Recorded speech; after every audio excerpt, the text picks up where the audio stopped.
نہ کوئی غم کرو نہ خوف، خوشیاں مناؤ جنت کی جس کا تم سے وعدہ کیا گیا تھا۔ اللہ کی ربوبیت پر اطمینان جب انسان کو ہو جاتا، میرا رب اللہ ہے، ربی اللہ، انسان کے لیے نہ کوئی کھٹکا، نہ کوئی خطرہ، نہ کوئی خوف، نہ کوئی حزن۔ جو کچھ ہو رہا ہے کس کے اذن سے ہو رہا ہے؟ اللہ کے اذن سے۔ اللہ کے اذن کے بغیر پتہ تک نہیں ہلتا۔ یہ کوئی اندھا بہرا مادہ نہیں ہے جس سے مجھے کوئی خوف ہو۔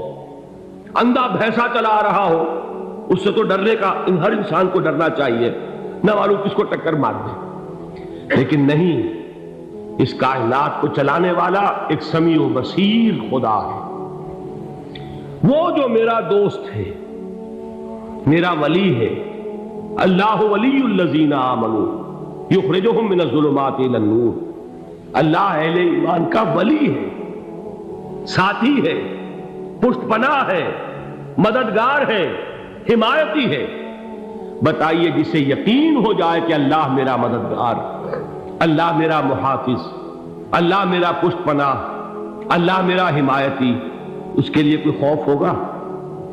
اس سے کوئی ڈر ہوگا؟ میں مثال دیا کرتا ہوں ایک بہت سادہ، پنجاب کے دیہات کی۔ تو بڑا چودھری ہے اور کوئی غریب کسان ہے، اس غریب کسان کے جانوروں کو ہر وقت اندیشہ ہوگا چوری کا، کوئی میری بھینس کھول کر نہ لے جائے، کوئی میرا بیل کھول کر نہ لے جائے۔ لیکن جس کے بارے میں یہ سب کو معلوم ہو کہ وہ جو بڑا چودھری ہے وہ اس کا دوست ہے، اس کی بچیا کو کوئی خوف ہوگا؟ اس کی بھینس پر کوئی ہاتھ ڈالے گا؟ اسے کوئی اندیشہ ہوگا؟ نہیں۔ کیوں؟ کہ وہ بڑا چودھری، بڑا اس کا یہاں کا سردار، جاگیردار، سب کو معلوم ہے وہ میرا دوست ہے، کوئی میرے خلاف اقدام نہیں کر سکتا۔ اس دنیا میں یہ چھوٹی سی بات اگر آپ کے دلی اطمینان اور سکون کا باعث بن سکتی ہے تو ذرا تصور کیجئے۔ میں لفظ تصور استعمال کروں گا صرف اس لیے کہ اس کا ہم جس کو کہتے ہیں ادراک اور شعور کر نہیں سکتے، اگر کے ساتھ کر سکتے۔ اگر یقین ہو کہ اللہ میرا مددگار اور یقین ہو کہ اللہ ہر آن میرے ساتھ ہے، پھر کوئی خوف؟ کس کا خوف؟ کوئی شے اللہ سے بالا تر ہے؟ کوئی قوت اس سے زیادہ طاقتور ہے؟ کوئی اس کے ارادے کو بدلنے والا ہے؟ کوئی اس کی مشیت کے آڑے آنے والا ہے؟ یہی بات ہے جو حضور نے فرمائی، یہ ایمان کا حاصل ہے لب لباب، کہ دیکھو اچھی طرح اس بات کو ذہن نشین کر لو، اگر تمام انسان مل کر تمہیں کوئی نقصان پہنچانا چاہے نہیں پہنچا سکتے، مگر جو کچھ اللہ نے لکھ دیا ہو، اور تمام انسان مل کر تمہیں کوئی نفع پہنچانا چاہے نہیں پہنچا سکتے، مگر وہ شے جو اللہ نے طے کر دی۔ آپ پھر میں کہوں گا ذرا طاری کیجئے، اسے فرض کیجئے، اسے سوچئے، اگر اس حدیث پر ہمارا دل ٹھکا ہوا ہو تو کسی سے ڈر ہوگا؟ یہ مجھے نقصان نہ پہنچا دے، یہ میری رپورٹ خراب نہ کر دے، یہ میری انکریمنٹ نہ رکوا دے، یہ میرا یہ نہ بگاڑ دے، یہ میرے یہ نقصان نہ پہنچا دے، اس کا ڈر، اس کا ڈر، اس کا خوف، اس کی خوشامد، اس کے لیے جا کر طرح طرح سے اپنی عزت نفس کو ذلیل کروانا اس کے سامنے۔ یہ سب کچھ کیوں کرتا ہے انسان؟ جب سمجھتا ہے کہ اس کے ہاتھ میں میرا کوئی نفع ہے، اس کے ہاتھ میں میرے لیے کوئی ضرر ہے، یہ مجھے کوئی غضب پہنچا سکتا ہے، یہ مجھے کوئی نقصان پہنچا سکتا ہے، یہ میرا کوئی کام بنا سکتا ہے، یہ میری کوئی ضرورت پوری کر سکتا ہے، اسی کا نام شرک ہے۔ جہاں آپ نے یہ سمجھا کہ غیر اللہ کے اندر کوئی طاقت موجود ہے، وہی شرک ہے۔ بتوں سے تجھ کو امیدیں، خدا سے نو امیدی، مجھے بتا تو صحیح اور کافری کیا ہے؟ شرک تو یہ ہے۔ جس پر بھی تمہیں یہ خیال ہے، کلمہ ہے یہ کلمہ سوم، لا حول ولا قوت الا باللہ، ذرا اس پر دل کو کبھی اگر آپ تصور کریں، پھر فرض کریں، دل ٹھک جائے اس پر، کوئی طاقت نہیں۔ یہی بات تھی جو شیخ عبد القادر جیلانی رحمۃ اللہ علیہ نے اپنی وصیت میں اپنے بچے سے کہی۔ 11ویں دینے والے ہیں، لیکن حضرت شیخ عبد القادر جیلانی کی وصیت اور تعلیمات کو کتنے لوگ ہیں تم جانتے ہو؟ یہ جن مقامات تک پہنچے ہیں وہ کس چیز کی بدولت پہنچے؟ انہوں نے جو پیغام دیا وہ کیا تھا؟ اے میرے بچے، جس طریقے سے قرآن مجید میں حضرت لقمان کی نصیحتیں جو ہے نقل کر دی گئی ہیں، میں یہ عرض کروں گا بالفرض اگر قرآن حضرت عبد القادر جیلانی کے بعد نازل ہوا ہوتا تو شیخ عبد القادر کی یہ نصیحتیں بھی قرآن میں درج ہوتی۔ اتنی اونچی نصیحتیں ہیں۔ اے میرے بچے، اس حقیقت کو ذہن نشین کر لے، لا فاعل فی الحقیقت ولا مؤثر الا اللہ۔ اس کائنات میں نہ کوئی فاعل حقیقی ہے نہ مؤثر حقیقی ہے سوائے اللہ۔ کسی شے میں کوئی تاثیر نہیں اگر اللہ نہ چاہے۔ آگ جلا نہیں سکتی اگر اللہ نہ چاہے، پانی ڈبو نہیں سکتا اگر اللہ نہ چاہے، زہر ہلاک نہیں کر سکتا اگر اللہ نہ چاہے، کوئی چیز فائدہ نہیں پہنچا سکتی اگر اللہ نہ چاہے۔ تو در در پہ کیوں سر جھکاتے ہو؟ در در پر کیوں جبیں سائی کرتے ہو؟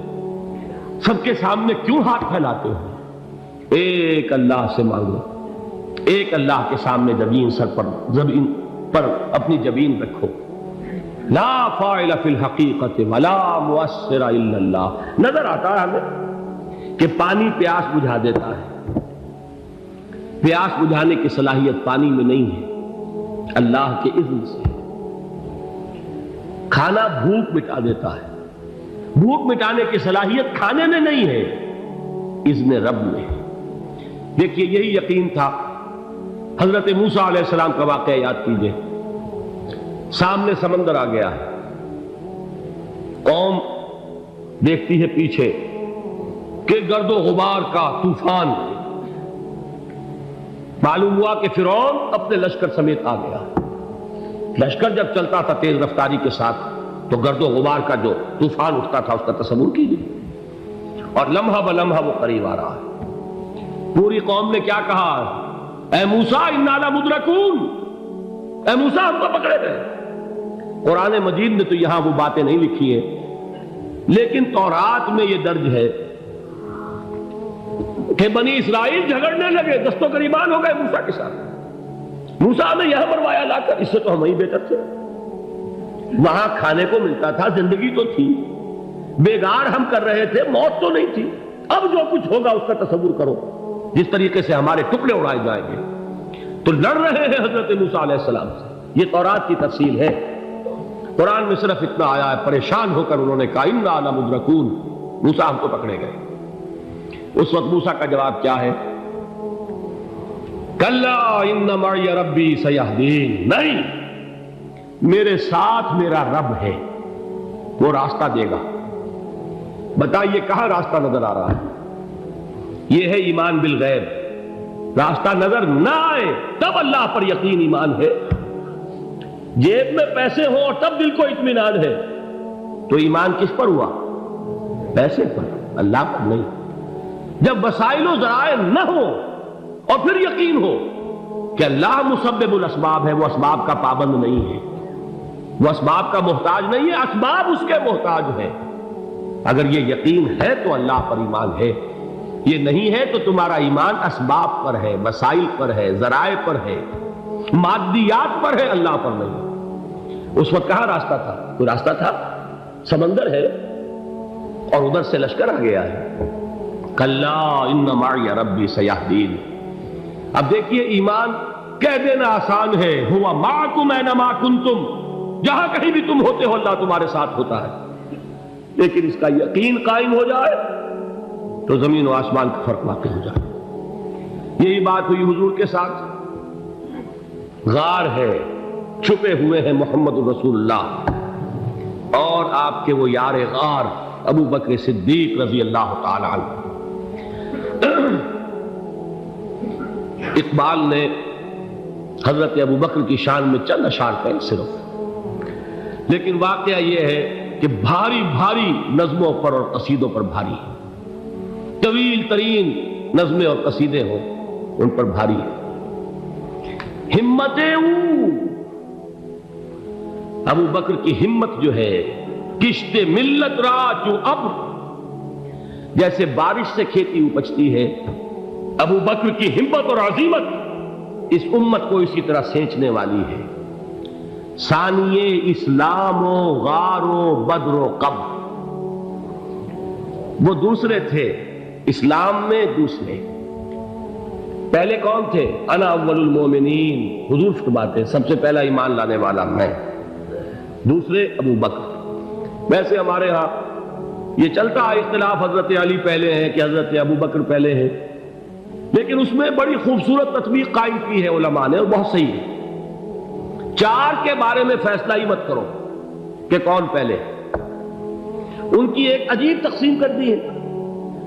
آزاد مردوں میں، بالغ مردوں میں سب سے پہلے ابو بکر، بچوں میں سب سے پہلے علی، خواتین میں سب سے پہلے خدیجہ، اور غلاموں میں سب سے پہلے زید بن حارثہ۔ بڑی پیاری تقسیم ہے، یہ چاروں ہی پہلے ہیں، ہر ایک کے لیے اولیت ہے۔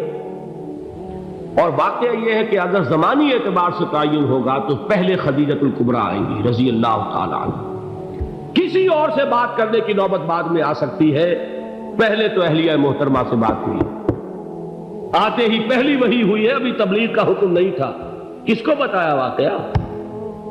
ابھی اپنی نبوت کی تبلیغ کا تو حکم ہی نہیں آیا، واقعہ کس کا ہے؟ وہ خدیجہ کا ہے۔ جب کہا ہے کہ خشیت علی نفسی، مجھے اپنی جان کا اندیشہ ہے، تو کیا جواب دیا خدیجہ نے رضی اللہ تعالی عنہا؟ وہ صدیقۃ الکبریٰ ہے، صدیقات جو ہے خواتین ان میں چوٹی پر خدیجۃ الکبریٰ ہے رضی اللہ تعالی عنہا، اور صدیق جو مرد ہیں ان میں صدیق اکبر ہے ابو بکر صدیق رضی اللہ تعالی عنہ، لیکن صدیقات میں چوٹی پر۔ جب حضور نے فرمایا خشیت علی نفسی، کیا فرمایا، کیا عرض کیا، کیسے تسلی دی؟ نہیں نہیں، اللہ آپ کو ضائع نہیں کرے گا، آپ غریبوں کے ہمدرد ہیں، آپ مساکین کے تکالیف رفع کرنے والے ہیں، آپ بیواؤں کی سرپرستی کرتے ہیں، آپ مسافروں کی خدمت کرتے ہیں، اللہ آپ کو ضائع نہیں کرے گا۔ یہ یقین ہے اس خاتون کے اندر۔ خیر وہ ایک علیحدہ بات ہو جائے گی۔ میرے دل پر حضرت خدیجہ رضی اللہ تعالیٰ عنہ کی شخصیت کا بڑا گہرا نقش ہے، جو وہ کوئی اور ہی وقت اور موقع ہوا تو بیان ہوگا۔ بہرحال اقبال نے ایک مصرے میں جو چار اولیتیں جمع کر دی ہیں، ہمت او کشت امت را چو ابر، ثانی اسلام و غار و بدر و قبر۔ اسلام میں حضور کے بعد پہلے کون؟ ابو بکر۔ غار میں حضور کے ساتھ کون؟ ابو بکر۔ بدر کی رات اللہ کا رسول سر بسجود، وہ جھاڑ، وہ گھاس پھوس کی جو جھوپڑی بنائی گئی تھی، اور وہاں تلوار ننگی لے کر پہرا دینے والا کون؟ ابو بکر۔ اور اس حجرہ عائشہ میں محمد کے بعد سب سے پہلے دفن ہونے والا کون؟ ابو بکر رضی اللہ تعالی عنہ وصلی اللہ علیہ وسلم۔ وہ جو معاملہ میں سنا رہا تھا غار ثور کا، حضرت ابو بکر بھی حضور کے خیال سے لرز گئے ہیں۔ آپ کو یاد ہوگا کہ جا کر پہلے تمام جتنے سوراخ تھے انہیں بند کیا ہے، ایک سوراخ رہ گیا تھا جس کو بند کرنے کے لیے کوئی کپڑا نہیں تھا، وہاں اپنی ایڑی رکھی ہے، تب کہا ہے حضور سے تشریف لائیے، اور اپنے زانو پر حضور کو لٹایا ہے، اور وہاں کسی موذی جانور نے کاٹا ہے، حضور کی آنکھ لگ گئی تھی، اس وقت اس بل کے اندر جو بھی بچھو ہے کیا ہے واللہ عالم، اس نے کاٹا ہے، اس کی تکلیف کی وجہ سے ابو بکر کی آنکھوں سے آنسو ٹپک گئے، حضور کے چہرے مبارک پر پڑے ہیں، تو حضور جاگے ہیں، معاملہ کیا ہے؟ ایڑی نہیں ہٹائی وہاں سے، مبادا وہ جانور وہاں سے نکل کر محمد الرسول اللہ کو کوئی گزن پہنچا دے، ابو بکر کی ایڑی ہے، جس طرح چاہے کھا لے، ختم کر دے، جان نکل جائے تب کوئی آنچ آئے، محمد پر تو آئے، لیکن جیتے جی نہیں۔ وہ ہے ابو بکر۔ حضور کے خیال سے اس وقت حضور نے پھر اپنا لعاب دہن لگایا ہے، اور اس سے پھر آپ کی تکلیف ختم ہوئی۔ جیسے خیبر میں حضرت علی کی آنکھ دکھ رہی تھی، اس کو جو شفا حاصل ہوئی ہے وہ بھی حضور کے لعاب دہن سے ہوئی۔ تو بہرحال اس وقت انہوں نے کہا ہے کہ اے نبی یا رسول اللہ، اگر اس وقت ان میں سے کسی نے غیر ارادی طور پر بھی اپنے قدموں کی طرف جھانک لیا تو پکڑے جائیں گے، کیا جواب تھا اللہ کے رسول کا؟ لا تحزن ان اللہ معنا، اللہ ہمارے ساتھ ہے، کیوں گھبراتے ہو ابو بکر؟ یہ ہے ایمان باللہ، میرا مالک اللہ، میرا رازق اللہ، میرا محافظ اللہ، میرا مددگار اللہ، میرا پشت پناہ اللہ، میرا دوست اللہ۔